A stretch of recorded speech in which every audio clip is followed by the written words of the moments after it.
सो Avengers doomsday का trailer release हुआ और आपने नोटिस किया होगा कि बहुत सारे कैरेक्टर्स मिसिंग हैं, जैसे कि Spiderman, Hulk, doctor strange, captain Marvel and Scarlet Witch. तो आज की वीडियो में हम बात करेंगे कि ये सारे कैरेक्टर्स अवेंजर्स डूम्सडे में क्यों नहीं है। पहले अगर स्पाइडरमैन की बात करें तो मोस्ट लाइकली हमें इसका जवाब स्पाइडरमैन ब्रांड न्यू डे में मिल जाएगा, जो कुछ दिनों में रिलीज़ हो जाएगी।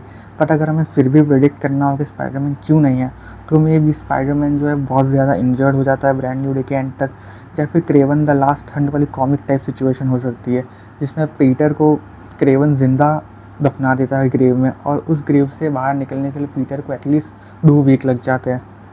या फिर ऐसा भी कुछ हो सकता है कि अवेंजर्स डूम्सडे के टाइम पर सिचुएशन बहुत ज़्यादा ही डेंजरस है और अवेंजर्स और फैंटास्टिक और एक्समैन के पास इतना टाइम नहीं है कि वो एक एक सुपर हीरो को जाकर पर्सनली रिक्रूट करे, तो इसलिए मे बी उस स्पाइडरमैन को रिक्रूट नहीं कर पाते इस पूरी चीज़ के लिए। नेक्स्ट अगर हल्क की बात करें तो हल्क की सिचुएशन थोड़ी ज़्यादा सिंपल है, क्योंकि हल्क जो है वो 8 साल से ब्रूस बैनर के अंदर कैद था एमसीयू के टाइमलाइन के हिसाब से। तो हल्क जो है उसका गुस्सा बहुत ज़्यादा बढ़ चुका है इस सिचुएशन में। तो हल्क जो है वो किसी के ऑर्डर्स लेगा नहीं अब, या फिर हल्क सिंपली एवल जा चुका है। और ऐसा कॉमिक्स में भी होता है, हल्क और ब्रूस बैनर दोनों ही सिविलाइजेशन से दूर रहते हैं। ब्रूस बैनर सिविलाइजेशन से इसलिए दूर रहता है ताकि जब वो हल्क बने तो किसी को हर्ट ना कर दे, और हल्क इसलिए दूर रहता है क्योंकि लोग उसे मॉन्स्टर समझते हैं, और कितना भी अच्छा काम कर ले वो मॉन्स्टर ही रहता है उनके लिए, और उसे ऐसा लगता है कि वो उन लोगों के बीच में बिलोंग नहीं करता।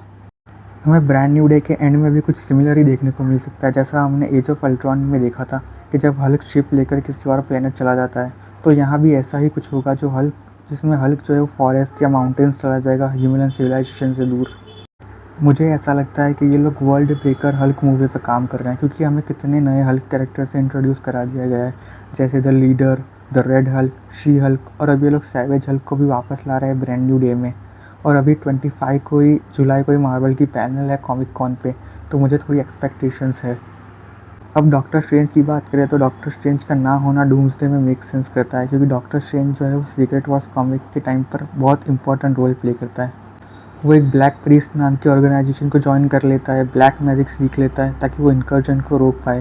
वो फिर भी इंकर्जन को नहीं रोक पाता, तो फिर वो डॉक्टर डूम का साथ देता है बैटल वर्ल्ड बनाने के लिए। तो मुझे लगता है डूम्सडे और सीक्रेट वॉर्स के बीच में डॉक्टर स्ट्रेंज 3 का आना पक्का ही है। और पता है कब होगा परफेक्ट टाइम मूवी को अनाउंस करने का? अभी इसी महीने में। मैं 100% श्योर हूँ कि कॉमिक कॉन में इस मूवी को अनाउंस करेंगे और नेक्स्ट ईयर इसी वक्त की रिलीज़ डेट भी होगी। अब अगर स्कारलेट विच की बात करें तो ऑफिशियली अभी इसे एमसीयू में डेड बताया जा रहा है, but let's be honest, Scarlet Witch जैसी कैरेक्टर ऐसे ही नहीं मर सकती, और स्कारलेट विच का डूम्सडे में ना होना मेक सेंस नहीं करता, क्योंकि सबसे ज़्यादा कांड मल्टीवर्स में जिसने किए हैं, ड्रीम वॉक करके कितने सारे दूसरे यूनिवर्स के सुपर हीरोज़ को मार दिया अपने बच्चों के लिए। स्कारलेट विच जो है वो डॉक्टर डूम के लिए ईजी टारगेट है, मतलब पावर वाइज नहीं, मेंटली। डॉक्टर डूम जो है वो बहुत बड़ा मैनिपुलेटर है, वो वांडा को इजीली मैनिपुलेट कर सकता है ये कहकर कि तू मेरी मदद कर बैटल वर्ल्ड बनाने में, मैं तुझे तेरे बच्चे दे दूँगा। तो सीक्रेट वॉर्स कॉमिक में क्या होता है कि डॉक्टर डूम जब बैटल वर्ल्ड बनाता है तो वो लोगों की मेमोरी को मैनिपुलेट कर देता है, और वो ऐसा ही रीड रिचर्ड्स की वाइफ सूजन रिचर्ड्स और उनके बच्चे फ्रैंकलिन रिचर्ड्स और वलेरिया रिचर्ड्स के साथ भी करता है, और उन्हें अपनी वाइफ और बच्चे बना लेता है। बट एमसीयू में अभी तक फैंटास्टिक फोर और डॉक्टर डूम का इतना कनेक्शन नहीं बनाया गया, तो मे भी ये लोग सूजन की जगह वांडा से रिप्लेस कर दे। नेक्स्ट है कैप्टन मार्वल। अब इस कैरेक्टर के साथ ये लोग क्या करना चाहते हैं मुझे भी नहीं पता, क्योंकि इन्फिनिटी वॉर में भी इस कैरेक्टर को बाहर रखा गया था और एंड गेम में भी बहुत छोटा ही स्क्रीन टाइम दिया गया था इसे। बट डूम्सडे में इस कैरेक्टर का होना मेक सेंस करता है, क्योंकि इसकी फ्रेंड मोनिका रैम्बो वो एक दूसरे यूनिवर्स में है जो कि एक्समैन का है, जो कि रूमर्स के हिसाब से जो हमने डूम्सडे के ट्रेलर में देखा वो सेम ही यूनिवर्स है। तो इस कैरेक्टर का डूम्सडे में होना मेक सेंस करता है। आपने मार्वल्स के पोस्ट क्रेडिट सीन में मोनिका रैम्बो उस यूनिवर्स से कैप्टन मार्वल और बीस्ट को देखा, लेकिन इस डूम्सडे के ट्रेलर में जब अवेंजर और एक्समैन फाइट कर रहे हैं जेवियर मैंशन में, तो ये कैरेक्टर कहीं भी देखने नहीं मिलते। मार्वल ने बड़ी चालाकी से बहुत से कैरेक्टर्स को काट दिया है, दिखाया ही नहीं। तो मैं ऐसे समझो कि जितना दिखाया है उससे ज़्यादा तो छुपाया है हमसे।